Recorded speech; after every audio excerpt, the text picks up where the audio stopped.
नमस्कार, एचएस बिहार देख रहे हैं आप। मेरा नाम उदित आर्यन है।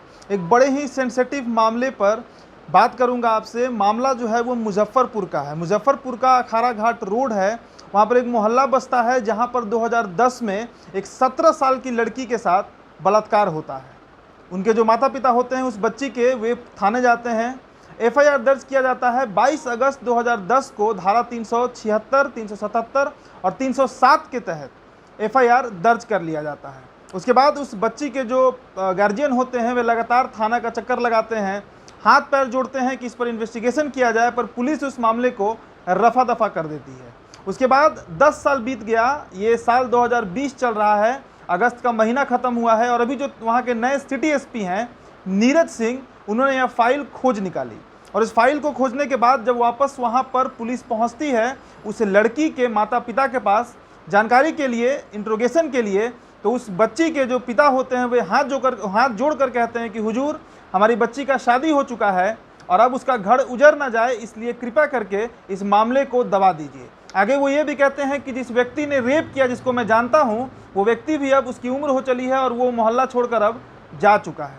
बेहद ही सेंसिटिव, बहुत सारे सवाल खड़ा करता है ये पूरा मामला कि किसी बच्ची का पूरा जीवन बर्बाद हुआ, 10 साल तक इन्वेस्टिगेशन नहीं हुई और अचानक उसकी जब शादी हो जाती है तो घर ना टूटे, इसलिए फिर से इस मामले को दबाया जाता है। हमारे साथ पूर्व आईएएस अधिकारी हैं अमिताभ दास जी, सोशल एक्टिविस्ट भी हैं, काफ़ी प्रखर तरीके से अपनी बातों को रखते हैं।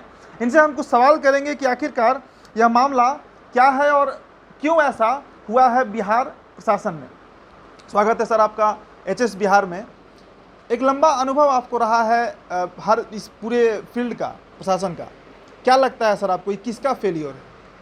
नहीं, जिस तरह की बातें आपने बताई हैं ये तो 100% पुलिस का फेल्योर है, क्योंकि ये 10 साल पुराना केस है। जैसा आपने बताया, अगस्त 2010 का केस है, 10 साल से ऊपर हो गए। और रेप जो है वो तो बहुत हीनस क्राइम है और पुलिस की भाषा में ऐसे केसों को स्पेशल रिपोर्ट केस कहते हैं, एसआर केसेस कहते हैं। तो बहुत गंभीर मामला था और अब तक इसमें कुछ नहीं हुआ। सुपरविज़न यदि नहीं हुआ और कुछ नहीं हुआ तो ये बहुत गंभीर बात है। और मुझे लगता है कि कहीं ना कहीं से इसमें कुछ राजनीतिक दबाव वाली बात रही होगी या कुछ और करप्शन वाली बात रही होगी। 10 साल तक आप इतने बड़े केस को दावे रहते हैं। इसमें जुडिशरी को कोई दोष नहीं दिया जा सकता, क्योंकि पुलिस ने जब चार्जशीट किया ही नहीं तो गेंद न्यायपालिका के पाले में गई ही नहीं, ये पूरी तरह पुलिस के पाले में ही गेंद थी। और मैं समझता हूँ कि उस समय के जो भी पदाधिकारी थे, उस समय जो भी एसपी मुजफ्फरपुर थे या इस कांड के जिनको सुपरविज़न करना था, सबके विरुद्ध कार्रवाई होनी चाहिए कार्रवाई बिल्कुल होनी चाहिए। जी, एक और सवाल है सर कि आप पुलिस पदाधिकारी रहे हैं, आपने कई तरह के मामले देखे होंगे अपने जीवन काल में, बहुत से केसेस आए होंगे। आपको नहीं लगता कि ये मामला पूरे पुलिस विभाग को और पूरे बिहार के प्रशासन को शर्मसार करता है? नहीं, अब बिहार में शर्मसार करने के लिए बाकी क्या रह गया है। मैं ये तस्वीर दिखाता हूँ आप हिंदुस्तान समाचार के माध्यम से। ये बिहार के मुख्यमंत्री हैं जो सुशासन का ढोल बजाते हैं, नीतीश कुमार जी, और अंतरात्मा की माला भी जपते हैं। और इस तस्वीर में देख रहे हैं आप कि ये चपरासी की तरह हाथ जोड़ के बिहार के एक माफिया डॉन के सामने, अनंत सिंह के सामने खड़े हैं। तो अब तो बिहार में शर्म करने के लिए कोई चीज़ बाकी नहीं रह गई है। जो भी देखिए आप, शर्मसार करने का ही मामला है।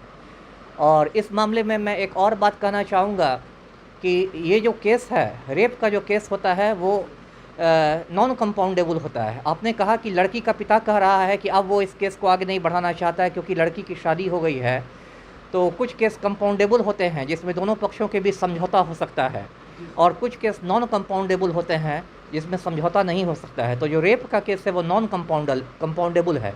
इसलिए यदि पीड़िता का पति ये कहता भी है कि वो इस केस को आगे नहीं बढ़ाना चाहता, तो पुलिस को इसका इन्वेस्टिगेशन करना ही करना है, करना पड़ेगा। बिल्कुल। अच्छा, 10 साल का अनुसंधान भी ऐसे मामले में जहां पर लड़की के पिता बता रहे हैं कि वे जानते हैं उस आरोपी को जिसने ये काम किया है, उन्होंने देखा है उसे, उनके मोहल्ले में रह रहा था।